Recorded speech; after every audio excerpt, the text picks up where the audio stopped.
Anda masih bersama Kompas Petang, Saudara. Ketua DPP Partai Kebangkitan Bangsa Daniel Johan menyebut PKB belum tentu mendukung penuh Prabowo Subianto jika posisi calon wakil presiden tidak diberikan kepada Ketua Umum PKB Muhaimin Iskandar. Ultimatum itu disampaikan karena Partai Gerindra dan PKB sudah memiliki kesepakatan yang ditandatangani di Sentul, Bogor, Jawa Barat. Salah satu poin kesepakatan itu menyatakan penentu Cawapres adalah Prabowo dan Muhaimin Iskandar. Jika kesepakatan itu diubah, maka PKB akan membahas ulang arah dukungannya di internal partai.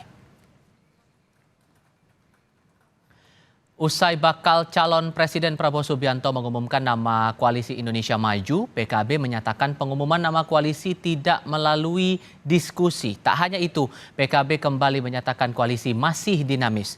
Kita akan diskusikan hal ini bersama dengan para narasumber apakah PKB membuka opsi untuk keluar koalisi.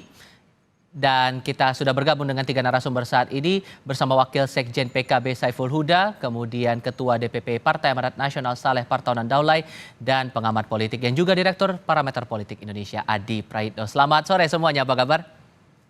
Selamat sore. Terima kasih semuanya sudah bergabung bersama kami. Saya mulai ke Pak Saiful dulu kalau begitu. Atas perubahan nama koalisi awalnya KKIR, Koalisi Kebangkitan Indonesia Raya, menjadi Koalisi Indonesia Maju KIM, PKB nyaman tidak dengan pergantian nama ini?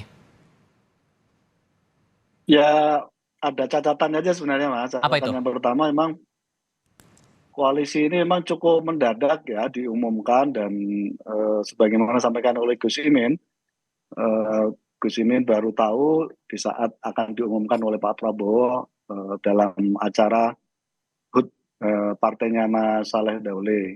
Ya, waktu itu HUT ke-25 PAN.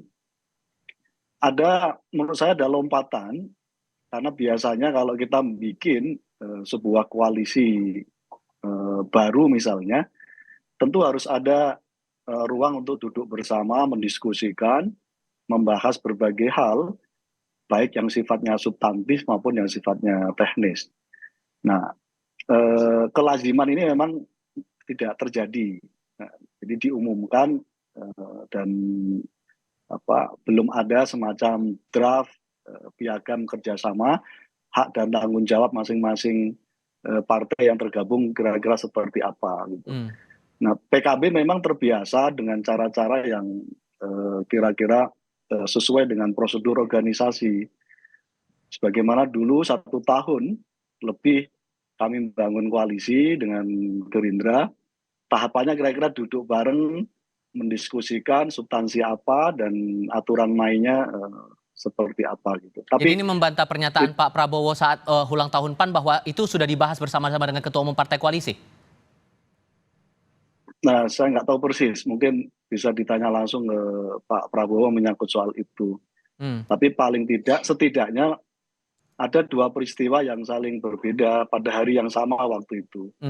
Jadi kami siang hari ada Rakornas PKB, dan dalam Rakornas itu Ketua Umum kami memberikan sambutan bahwa Rakornas ini saya putuskan untuk tidak membahas urusan Pilpres, karena kita tetap bergabung dengan KKIR plus Golkar dan PAN. Nah, malam harinya ada peristiwa yang bertolak belakang, kira-kira begitu. Jadi secara psikologis saya kira bisa difahami ada suasana yang semacam itu. Tapi terlepas itu semuanya, kita serahkan sepenuhnya kepada Pak Prabowo. Dan terkait dengan ini akan kami bahas dalam rapat internal kami, terutama terkait dengan nama baru dari koalisi ini. Iya, oke. Mas Adi, Anda menangkapnya bahwa posisi PKB seperti sekarang ini sudah disampaikan oleh Pak Saiful sebatas karena mendadak nama koalisi ini berubah atau karena ada PAN yang masuk dalam koalisi? Saya kira dua-duanya. Karena perubahan nama baru koalisi itu kan otomatis membuat koalisi KKIR, Koalisi Kebangkitan Indonesia Raya, yang setahun lalu 17 hari disepakati antara Gerindra dan PKB itu wassalam. Itu sudah tamat dan tak ada cerita. Karena yang dipakai oleh Prabowo Subianto ya tentu adalah Koalisi Indonesia Bersatu yang diumumkan dalam Koalisi Indonesia Maju. Koalisi Indonesia Maju maksud saya, yang diumumkan dalam hari ulang tahun PAN beberapa hari yang lalu, Mas. Ini yang sebenarnya membuat PKB itu relatif sangat kelihatan, sangat kecewa. Karena bersamaan dengan itu tentu saja kemewahan PKB untuk mendapatkan cawapres ya bagi Gus Muhaimin berdampingan dengan Prabowo Subianto itu otomatis juga akan hilang. Karena persoalan cawapres itu pastinya akan dikomunikasikan secara terbuka dengan Golkar dan PAN tentu saja. Oleh karena itu inilah yang sepertinya membuat dan menjelaskan kenapa PKB itu sepertinya mencari opsi-opsi lain soal bagaimana arah politiknya ke depan. Andai Gus Muhaimin itu tidak ditetapkan sebagai cawapres Prabowo Subianto. Sampai hari ini saya terus ya menyimpan rapat ya apa yang selalu disampaikan oleh teman-teman PKB dan Bang Saiful Huda. Mereka selalu mengatakan 11-12, kalau Prabowo 11, PKB 12. Kalau Prabowo tak jelas akan PKB lepas. Nah ini saya kira Hmm. akan jadi momen di mana apakah judul lagu yang menjadi kutipan PKB ini akan tetap berlaku ataupun tidak. Saya termasuk orang yang relatifly akan meyakini kalau Gus Muhaimin tidak dipilih sebagai pendampingnya Prabowo, maka sangat mungkin Muhaimin Iskandar itu akan berlabuh ke tempat yang lain, entah ke Ganjar Pranowo ataukah dengan Anies Baswedan. Karena mulai semalam banyak sekali teman-teman media itu yang memberikan info bahwa sudah ada pertemuan tertutup Ya. antara PKB dan Nasdem yang sangat memungkinkan keduanya itu menjajaki koalisi bersama. Hmm. Karena hubungan kedua partai ini sudah menggenapi ambang batas presiden 20%. Hmm. Apalagi per hari ini misalnya kita tahu Pak Anies Baswedan sudah sowan ke Ibunda Gus Muhaimin di Jombang. Ya. Ini kan menjadi penebal, bukan tidak mungkin PKB itu sudah mengikat separuh hatinya Oke. dengan Nasdem untuk Baik. menjajaki kemungkinan koalisi 2024, Oke. Mas. Jadi Oke. apapun sangat mungkin dalam politik kita, tapi yang jelas bagi PKB akan berkoalisi dengan siapapun poros politik Ya. yang memastikan Gus Muhaimin ada di kertas suara. Nah, itu Oke. aja sih yang saya Nah, tangkap. untuk posisi PAN sendiri nih, Bang Saleh, sebetulnya perubahan nama ini apakah ada campur tangan PAN juga yang mengusulkan nama KIM itu dan bagaimana merespon sikap dari PKB soal perubahan nama koalisi ini? Jadi sebelum hari ulang tahun PAN itu persisnya 4 hari ya sebelum ulang tahun PAN ada rapat internal teman-teman partai-partai pengusung Prabowo. Pada waktu itu ada Gerindra, ada PKB, ada Golkar, ada PAN.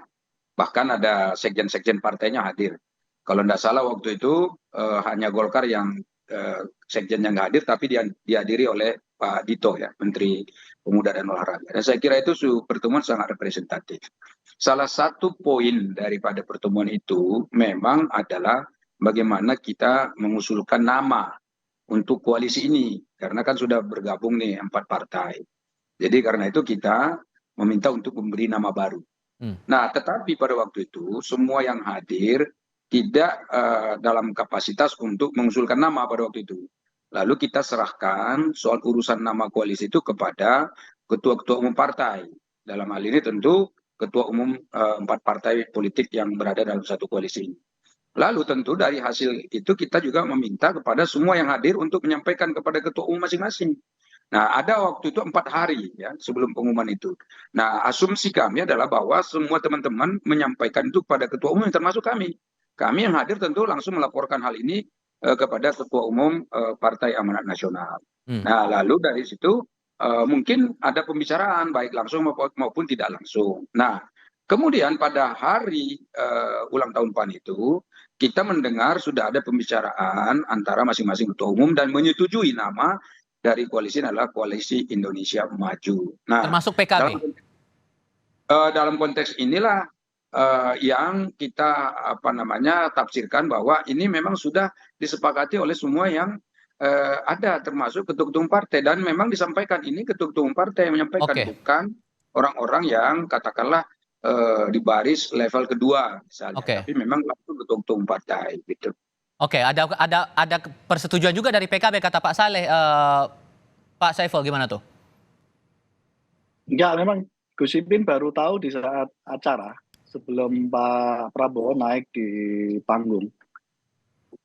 Itu kenapa Gus Ipin mereaksi bahwa beliau baru tahu di saat pas acara itu.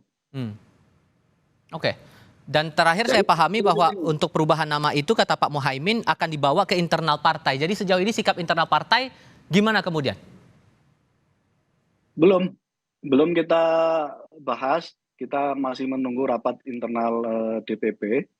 Karena memang fatsunnya begitu. Semua keputusan partai politik yang harus memutuskan. Dalam hal ini adalah DPP PKB. Di DPP tidak ada keputusan yang diputuskan sendiri oleh Ketua Umum. Oke. Apakah kemudian dengan perubahan nama ini ada ancang-ancang dari Partai Kebangkitan Bangsa untuk pindah haluan, untuk pindah koalisi? Tapi jawabnya nanti ya Pak Saiful. Kita akan lanjutkan diskusi di segmen berikutnya selepas jeda berikut.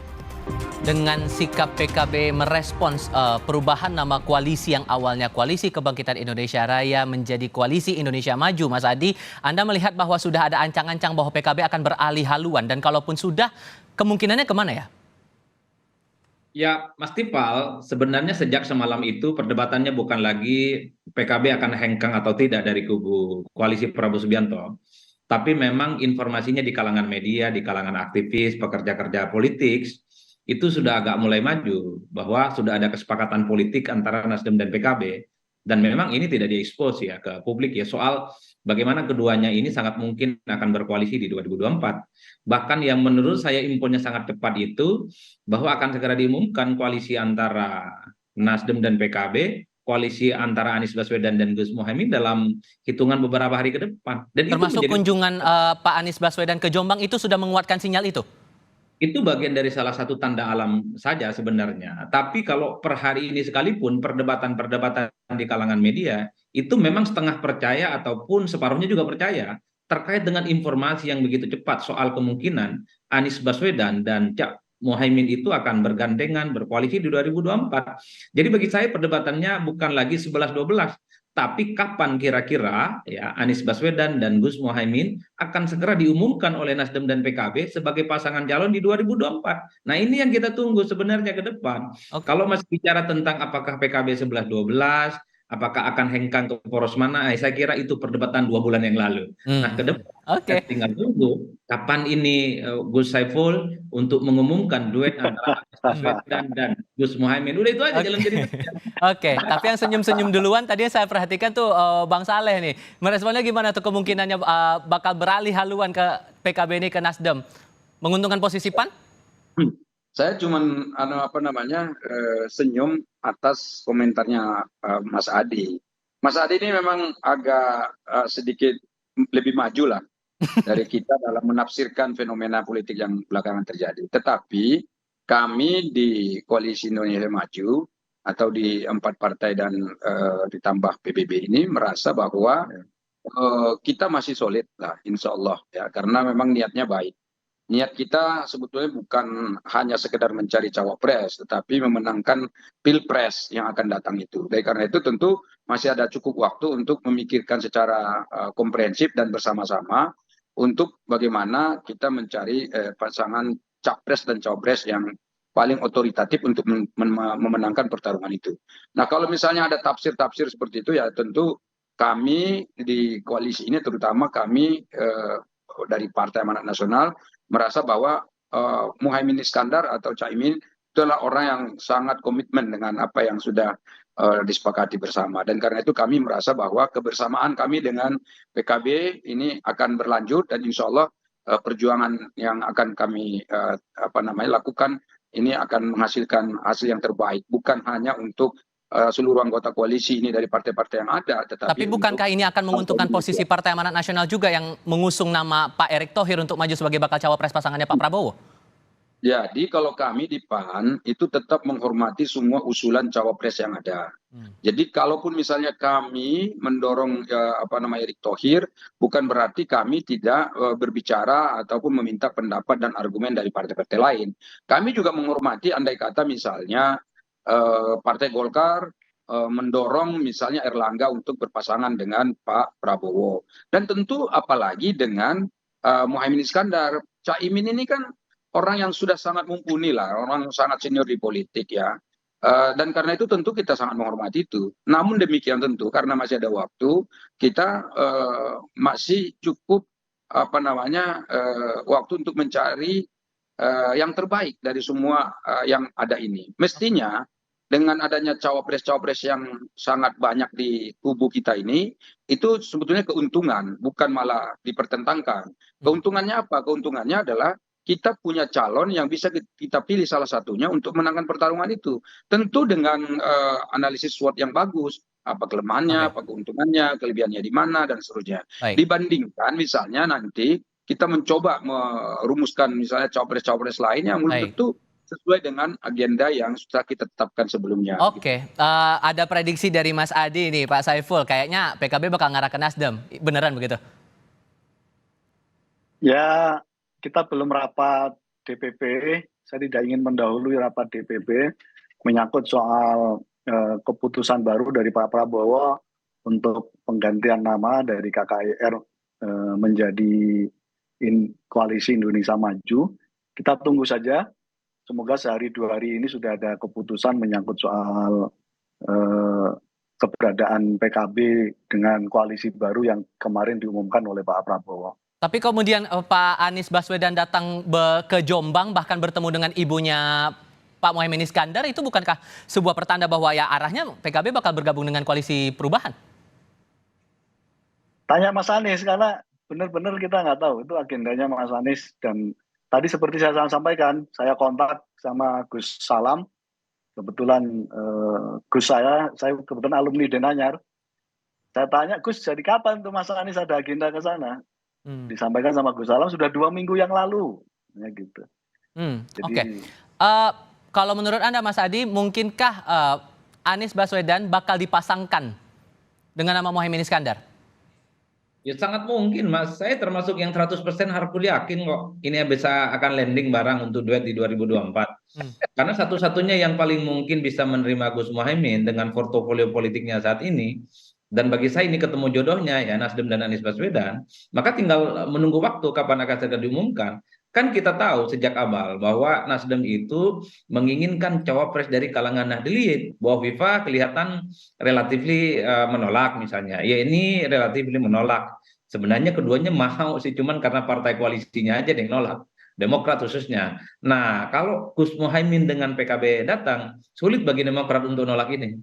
Makanya saya bilang di berbagai kesempatan mulai hari ini, bahwa ketika ada informasi, isu yang mengatakan soal duet antara Anies dan Caimin, saya kira akan sangat memungkinkan. Sepertinya doa-doa dari teman-teman Nasdem dan Anies Baswedan itu dipenuhi, karena sudah mulai ketemu jodohnya.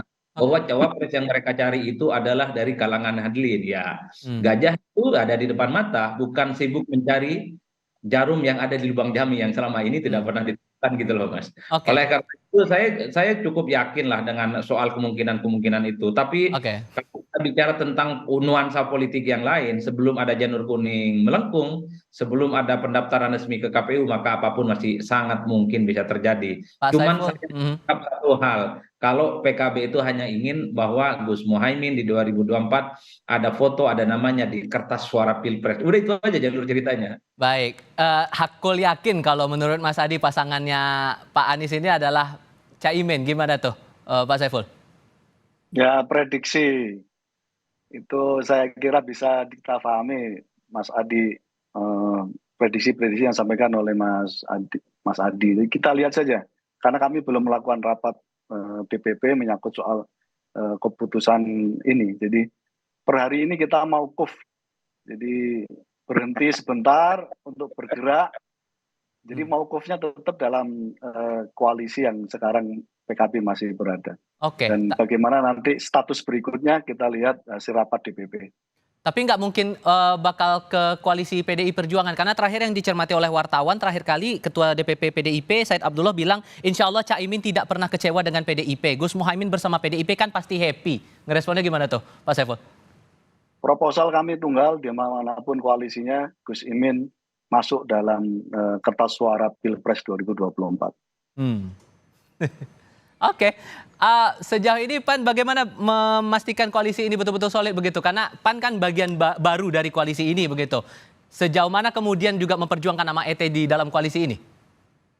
Jadi tadi apa yang disampaikan oleh Mas Adi Praitno ini kan sebetulnya adalah prediksi atau katakanlah pendapat yang memang didasarkan pada ya asumsi-asumsi yang ada di publik.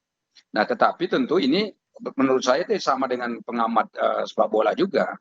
Itu sering sekali pengamat sepak bola itu memprediksi dengan argumennya, misalnya pemainnya begini, ya kemudian pelatihnya sudah begini dan seterusnya. Tapi ketika disuruh menebak berapa skornya, lalu katakanlah misalnya skornya 1-0, 2-0 dan seterusnya. Dan seringkali itu meleset jauh gitu. Bukan seperti itu ternyata gitu. Banyak yang tidak sesuai. Nah, saya justru melihat fenomena yang ada ini malah justru menafsirkannya berbeda. Kami masih yakin betul bahwa Caimin itu sangat demokratis dan juga tentu sangat menginginkan agar kelanjutan dari pembangunan yang kita capai hari ini itu bisa berlanjut, dan itu ada di kita sebetulnya. Jadi kita menginginkan itu, dan mudah-mudahan apa yang disampaikan Mas Adi Praitno itu adalah katakanlah ya pendapat yang bebas di luar sana, yang tidak sesuai dengan sebetulnya apa yang terjadi di PKB sendiri. Karena PKB sampai hari ini juga tadi istilahnya Pak Saiful itu masih mauquf. Mauquf itu artinya belum berpendapat apa-apa. Artinya kan belum ada gerakan di luar yang sekarang sedang ada. Yang sedang ada itu apa? Ya itu kita bersama dengan 4 partai politik ditambah dengan PPP. Gitu. Baik, Mas Adi, Anda menilai bahwa posisinya 100% bisa masuk ke Nasdem. Kalau PKB bergabung dengan koalisi PDI Perjuangan gimana? Ditambah dengan pendapat Said Abdullah tadi bilang Gus Mohaimin bersama PDIP kan pasti happy. Kalau proposal dari PKB itu tetap menjadikan Gus Mohaimin sebagai cawapres di 2024, agak sulit sebenarnya bergabung dengan koalisinya PDIP, karena apapun judulnya sudah begitu banyak nama-nama besar yang saya kira punya portofolio yang relatif sepadan dengan Gus Mohaimin. Ada nama-nama besar di dalamnya, ada Sandiaga Uno, ada Mahfud MD, ada Andika Perkasa, dan seterusnya ya. Nah, satu-satunya cara yang paling memungkinkan sebenarnya bagi PKB supaya proposal politiknya bisa diterima dan bisa bekerja sama di 2024 adalah Anies Baswedan dan Nasdem. Kenapa Anies Baswedan dan Nasdem? Karena memang awal Anies Baswedan itu paham betul letak kelemahannya adalah di Jawa Timur, Jawa Tengah, dan kalangan NU. Satu-satunya yang bisa menjawab semua itu adalah PKB dan Gus Mohaimin Iskandar. Itulah yang saya sebut sebagai satu keyakinan argumentatif yang didasarkan pada angka-angka statistik tentu saja. Persoalannya apakah jadi ini barang atau tidak? Wallahu a'lam bishawab. Oke, terima kasih Mas Adi sudah berbagi perspektif. Bang Saleh juga terima kasih, Pak Saiful Huda juga terima kasih sudah berdiskusi di Kompas TV. Sehat selalu semuanya. Selamat sore.